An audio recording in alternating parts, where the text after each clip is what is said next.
El derecho romano se divide en periodos, la historia del derecho romano. Más bien, el derecho romano que nosotros estudiamos es el de la antigüedad, por así decirlo.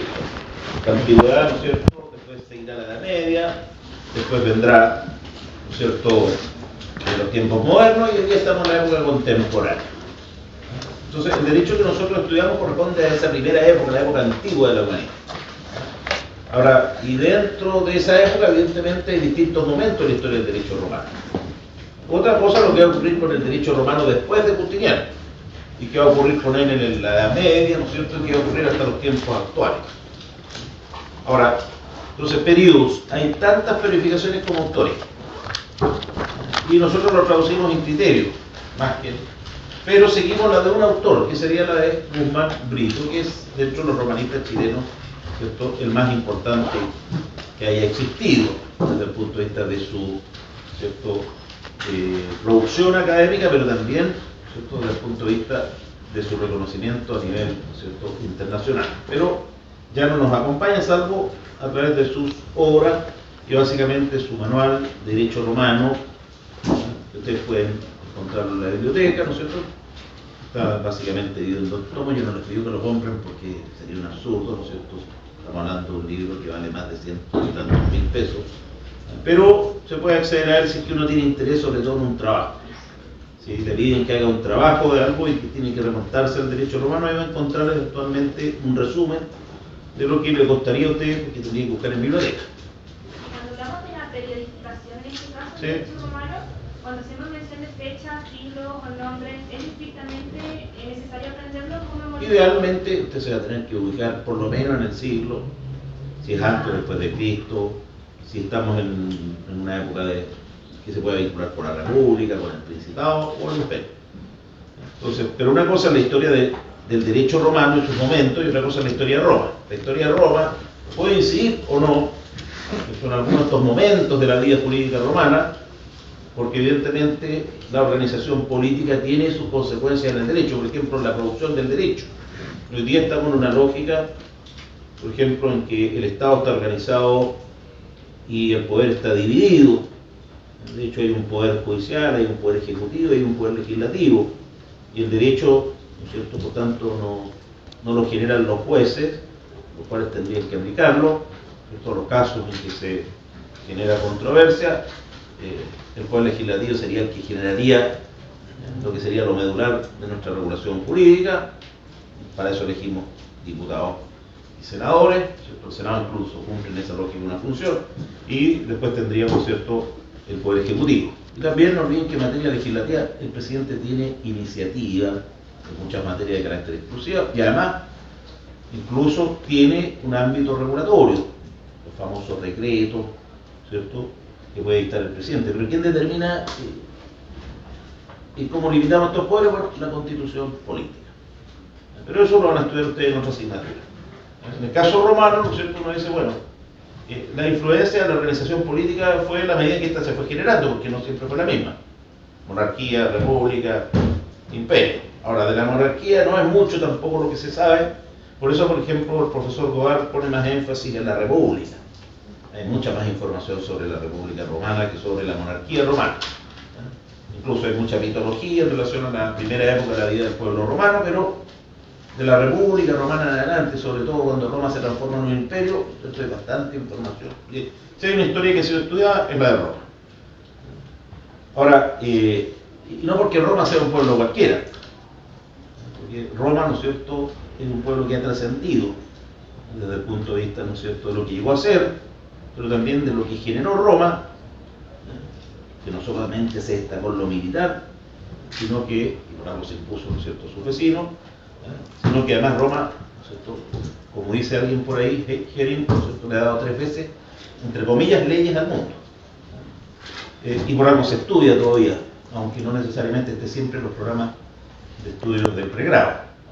Pero en esta universidad sí lo está, pero también con un carácter más bien introductorio para ayudarlos, ¿no es cierto?, a introducirse en lo que es el derecho. Bueno, y precisamente este derecho romano tiene periodos, momentos. Y el profesor Guzmán Brito dice, mire, yo voy a seguir criterios más bien jurídicos, hitos jurídicos. Primerito para él la ley de las 12 tablas. Para él el derecho parte con la ley de las 12 tablas porque así se informa uno. No es que el derecho no existiera antes en Roma, porque existe desde que hay pueblo. El derecho, no olviden, si yo viviera solo, requiero de un derecho. Requiero de normas. No, esas me las impondrá la naturaleza, si se quiere, ¿no es cierto? Pero si yo convivo con otro, necesariamente, en caso de conflicto, o se impone la ley del garrote, o la norma, ¿cierto?, que de alguna forma, ¿cierto?, surge. Y no olviden que también en alguna época existió la ley del garrote. El más fuerte impone el derecho. Pero bueno, entonces en la época romana, en el tiempo romano, el primer momento sería, ¿no es cierto?, el arcaico. Ahora, dentro del periodo arcaico, Roma no es la misma siempre. Pero podríamos decir incluso que ya la Roma de la ley de las 12 tablas es distinta a la Roma anterior. De hecho, ya no estamos en la monarquía, estamos en la república. Ahora, luego Roma, ¿no es cierto?, y después de 2 siglos va a transformarse, ¿no es cierto?, en lo que pasó a constituirse como un imperio.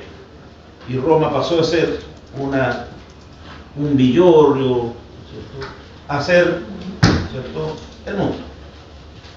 Y eso va a ocurrir en la época arcaica.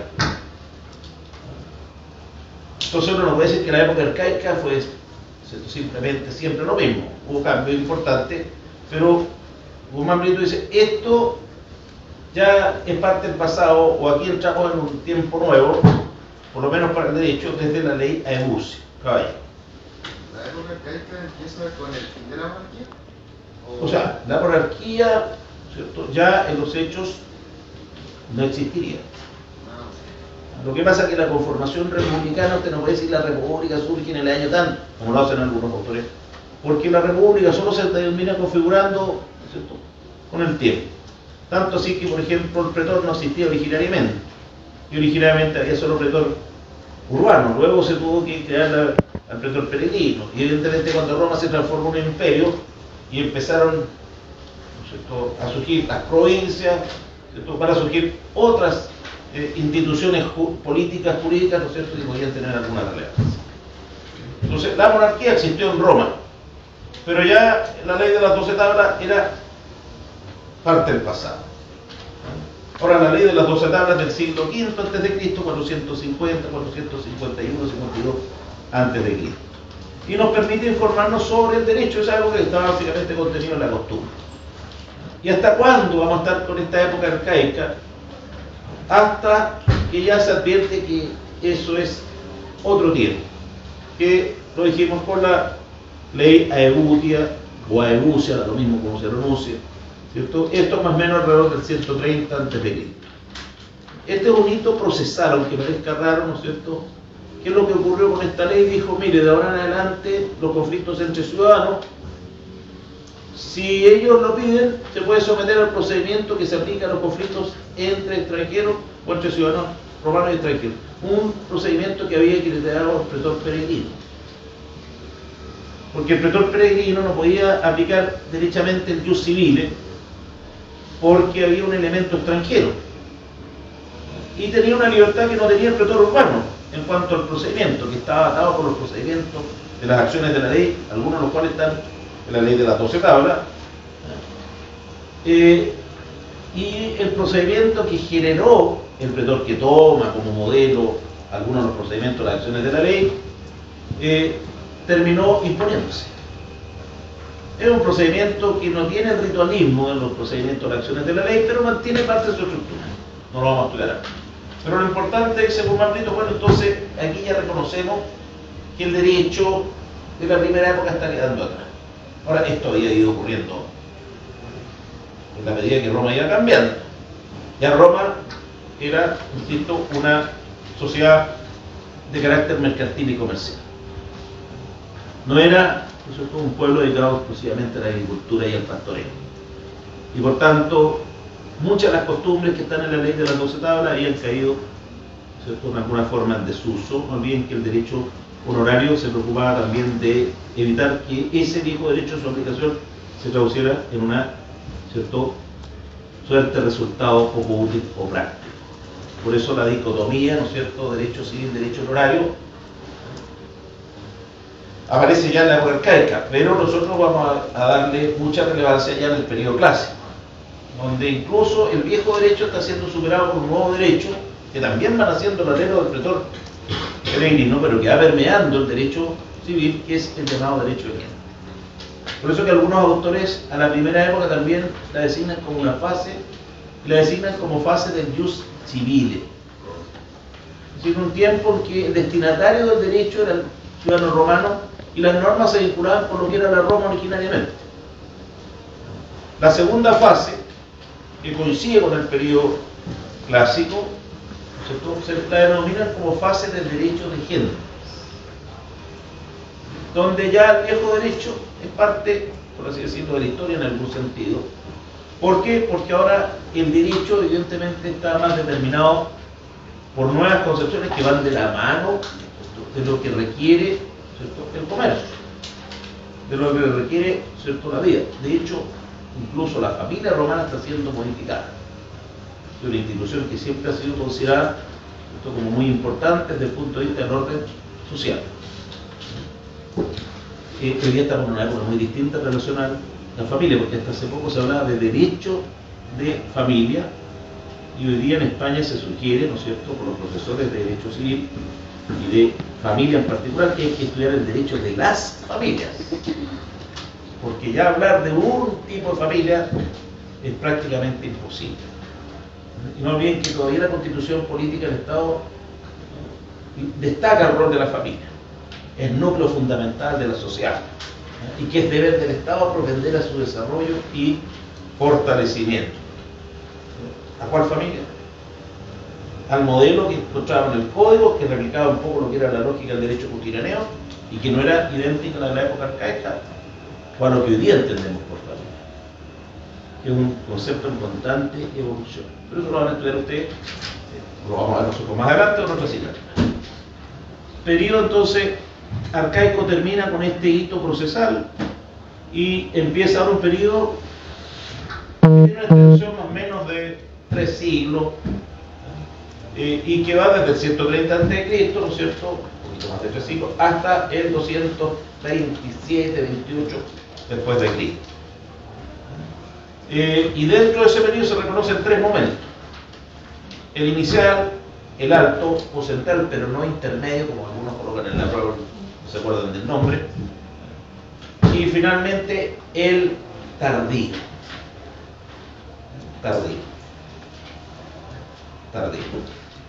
Aquí, en su primer momento, todavía existe la república. En el segundo momento y en el tercer momento vamos a estar frente a un régimen político nuevo, que es la diarquía o principado, donde subsisten las formas republicanas, pero aparece un personaje nuevo, que es el príncipe. Y después entra una época postclásica. Ahora, en cuanto a la época clásica, y cuando termina un subperíodo y cuando comienza el otro, también serían en principio hitos jurídicos, pero algunos tienen algo de político, o mucho político. Por ejemplo, el que marca el término del periodo clásico inicial es la llegada de Augusto el Romano, Octavio, al poder. ¿Por qué? Porque eso supone, ¿no es cierto?, un personaje nuevo que va a tener, ¿no es cierto?, consecuencias insospechadas, hasta llegar a reemplazarse esta forma de gobierno por el imperio absoluto o dominado. A este personaje también se le llama imperator, pero él, en teoría, ¿cierto?, sería un magistrado más. Un magistrado, ¿cierto?, que tiene imperio, pero que además, no olviden, goza de mucha popularidad y tiene mucho poder fáctico, desde el punto de vista, ¿no es cierto?, de lo que sería, ¿no es cierto?, la posibilidad de imponerse respecto de otros. Pero además, no olviden, lo más interesante es que goza de popularidad. Tal como ocurrió en distintos momentos de la sociedad, hay personas que llegan al poder en función de una popularidad, pero que después se transforman, ¿no es cierto?, en algo distinto. Bueno, ahora, Augusto instaura una nueva forma de gobierno que se llama el Principado. Ahora, este segundo momento de la vida del periodo clásico, que llamamos periodo clásico alto, también se vincula con el momento de máxima influencia de la jurisprudencia romana. Jurisprudencia no bien existe desde un primer tiempo, los pontífices del derecho, pero en la época clásica el gran protagonista en lo que al derecho se refiere, sobre todo al derecho privado, son los juristas. Y en esta época, ¿no es cierto?, también hay otro personaje que nosotros hemos destacado, era el pretor. El pretor, no olviden, a los magistrados que eran elegidos como pretores les correspondía la administración de la justicia. Por tanto, la actividad del pretor tenía, ¿cierto?, un rol protagónico. Por eso dijimos que él era la voz viva del derecho civil. Una cosa era lo que decían las viejas costumbres y otra cosa es si era pertinente o no seguir aplicando esas viejas costumbres. ¿Y qué podía hacer el pretor? Determinar, mediante la concesión de acciones o de negación de acciones o de excepciones, ¿cierto?, la posibilidad, ¿cierto?, de determinar que ese derecho no se aplicara a la solución. No olviden, las funciones del derecho honorario eran auxiliar, corregir y suplir, ¿cierto?, el derecho civil. Pero lo más interesante es corregir. Evitar que el derecho en su aplicación se traduzca en un resultado que socialmente vaya a considerarse como poco útil o adecuado y que vaya a dar lugar a reclamos del pueblo. Entonces, ¿qué hace el pretor? Sin derogar el viejo derecho, determina simplemente si ha de seguirse aplicando o no en función de conceder o de negar acciones y excepciones, que son herramientas procesales. Nunca se derogó en estos tiempos, salvo ya en los tiempos justinianos, la ley de las 12 tablas. Pero gran parte de sus normas, que hoy día podríamos llamar artículos, pero en realidad son tablas, por eso se habla de las 12 tablas, gran parte de sus normas simplemente dejaron de aplicarse, porque no eran ni útiles ni adecuadas. Las que eran todavía útiles o adecuadas, mediante interpretación de los juristas, ¿cierto?, se pudieron seguir aplicando durante largo tiempo, tanto así que solo se deroga en Cristo por la obra de Justiniano. Bueno, entonces, ¿hasta dónde llega el periodo clásico alto? Hasta que pierde protagonismo el pretor, con el denominado Edicto Perpetuo de Salvio Juliano. Este es un jurista, pero el que está detrás del edicto, el que le encargó la pega, estoy siendo un poco coloquial, no me van a colocar esto en la prueba, ¿cierto?, el que le dijo, ¿cierto?, a este jurista que le diera un contenido fijo al edicto fue el emperador Adriano. Por allá, por el 130 y tanto después de Cristo, porque alguien me preguntó, ¿es necesario que se sepa? No, pero no se más menos. No estamos en estos tiempos de la monarquía, estamos en tiempos del principado, cuando ya está muy consolidada esta figura del príncipe, ya no es Augusto, estamos en tiempos, ¿cierto?, de Adriano, incluso no es la misma dinastía, han transcurrido ya si sumamos prácticamente 150 años desde que se instauró, ¿cierto?, este personaje nuevo, pero que convive con la forma republicana. Pero ¿qué le dice a los pretores en el momento? ¿Sabe? De ahora en adelante ustedes ya no modifican el edicto. ¿Por qué? Porque si es necesario, yo me voy a preocupar de actualizar. Y le pidió a Salvo Juliano, su jurista, ¿no es cierto?, que le diera un contenido. La excusa fue que ya la renovación del edicto era cada vez menos. Pero la verdad es que era un intento, ¿no es cierto? O sea, es en definitiva una forma de determinar que ya los pretores no van a seguir cumpliendo este rol, ¿cierto?, de darle, ¿no es cierto?, al derecho la posibilidad de irse adecuando a los cambios que va exigiendo la sociedad.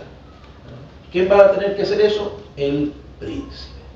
El mismo personaje que también se preocupó de ir controlando en alguna medida la jurisprudencia, porque él mismo, ¿no es cierto?, primero dijo, yo también tengo autoridad, no solamente tengo potestad, yo soy un magistrado, yo también tengo autoridad, por algo estoy aquí, a mí no me eligieron, pero yo tengo autoridad, gozo de popularidad, por tanto, la gente también, si tiene dudas sobre el derecho, podrá consultarme y yo le daré respuesta. También, evidentemente, merece asesorar por jurista. Pero si usted, en un juicio, quiere seguir la opinión del jurista, no olvide, este jurista goza, de un reconocimiento por mi parte. Lo que él diga es como si yo lo dijera. Es decir, el jus publicae autoritas, perdón, el jus publicae respondenti ex autoritas principi. Lo mismo si se acuerdan del nombre completo. Por último, el jus respondendi. Es como quien puede dar respuesta. Ahora, no está diciendo el emperador que solo los juristas pueden dar respuesta. Pero dice, ellos lo que opinen, lo que ellos digan sobre el jus, es como si yo estuviese dando esa respuesta. Y evidentemente, como goza de popularidad, tiene también poder, la gente se sentirá inclinada, ¿cierto?, a consultar a estos juristas más que a otros. Pero, insisto, algunos dicen no, si es un reconocimiento al rol de los juristas, pero otros ven un intento de control. Pero ¿qué hace con los juristas? Nos acerca a Palacio. Crea, ¿cierto?, una suerte de consejo jurista que luego se transforma, ¿cierto?, en lo que sería la Cancillería imperial. Entonces, ¿lo que pierden los pretores de responder? No, los pretores no responden. Los pretores, ¿no es cierto?, cumplen otra función. Ellos se preocupan, ¿no es cierto?, de determinar cuál es el derecho que se va a aplicar. Ellos no tienen por qué conocer el derecho, se harán asistir por los juristas, y si tienen conocimiento, aplicarán su conocimiento, porque puede ser que un pretor sea jurista. Pero no olviden que el pretor es un magistrado, no es un juez que es elegido para una función que nosotros asociamos a los ministerios, porque es como el Ministerio de Justicia. ¿Para qué hay un ministro de Justicia? Para permitirle a un amigo vivir mejor, porque ese tipo tiene ciertas habilidades políticas que justifican que esté a cargo de un ministerio tan importante. ¿Por qué tenemos tantos ministerios? Porque hay distintos temas y en cada tema habrá problemas distintos, se requerirán conocimientos distintos, pero a veces se dice, bueno, lo importante es la habilidad política, porque el que tiene habilidad política será asesorar. En Roma, en el caso de los magistrados, no eran designados a dedo, sino que eran elegidos. Y quien era elegido, no era elegido porque tuviera conocimiento sobre el derecho, sino porque tenía la idoneidad, las habilidades que se entendían, pueden ser políticas, ¿cierto?, de estar, ¿no es cierto?, ahí. Y ese que está ahí normalmente consultará al que sabe, si es que él no sabe. Porque no olviden, nada más peligroso que un torpe con poder, que un bruto con poder. Claro, en la calle, como dicen, que un mono con gilet. Un mono con un arma. Yo vi el otro día un meme, ¿no es cierto?, donde unos tipos, un chimpancé le pasaron una ametralladora hasta el, ¿no es cierto?, un chimpancé puso el dedo, ¿cierto?, en el gatillo, ahí se dio cuenta la torpeza y empezó a disparar, par de heridos. No sé si murió alguien, pero todavía perfectamente mató a alguien. ¿Quién le pasaría una metralleta a un chimpancé? Bueno, pero volvamos a la materia. Entonces, porque aparte yo tengo que librarlo en 5 minutos más. Entonces, no, el tránsito, el término del periodo clásico alto, va de la mano también de algo jurídico, que es el edicto perpetuo de Salvio Juliano, una obra jurídica. Tanto así que ese edicto formalmente permaneció vigente hasta los tiempos de Justiniano. Pero la función del pretor ya no es la misma. Y por tanto, podemos reconocer que por lo menos la influencia renovadora del edicto pasa a ser parte de la historia. Y entramos en la última fase del periodo clásico, que coincide ya con una jurisprudencia no tan creadora, sino más que una jurisprudencia que tiene una tendencia hacia lo que podríamos llamar la sistematización, y que va a la mano a veces de la enseñanza, el derecho a la transmisión del conocimiento. No tanto la creación de conocimiento o de derecho, como era el rol que tenían los juristas, ¿no?, de decir cuál era el derecho, no por potestad, sino que por autoridad. Ya esta no es una jurisprudencia, por así decirlo, creadora. Pero no obstante, ellos, sus juristas, los de esta época, son los más conocidos, porque precisamente sus trabajos se traducen en muchos casos en obras, que eran citadas, porque ahí estaba la opinión de los juristas. Ahora, después vendrá el periodo clásico, el término de este periodo con la muerte precisamente de un gran jurista como fue Ulpiano. que va también de la mano, no olviden, de la muerte del emperador. Y con eso también estaría terminando el Principado. Que no olviden que después viene una época de caos político que dura más o menos 50 años, hasta que asume Diocleciano el poder. Diocleciano, que se enfrenta a una sociedad fragmentada, pero también a un imperio con una serie de problemas, tiene que tomar medidas políticas, divisiones administrativas del imperio, pero también se va consolidando un nuevo régimen político, que es el dominado. Y ya esto se consolida con Constantino. Por eso que los dos primeros momentos de la época clásica suponen, ¿no es cierto?, como gran hecho para ambos periodos, que se termina instaurando un nuevo régimen político, que ya más bien tiene su origen en el Principado, porque al mismo príncipe se le llama imperator, y ahora se le va a llamar simplemente emperador y no príncipe. Pero ahora va a ser el imperio absoluto, porque todo el poder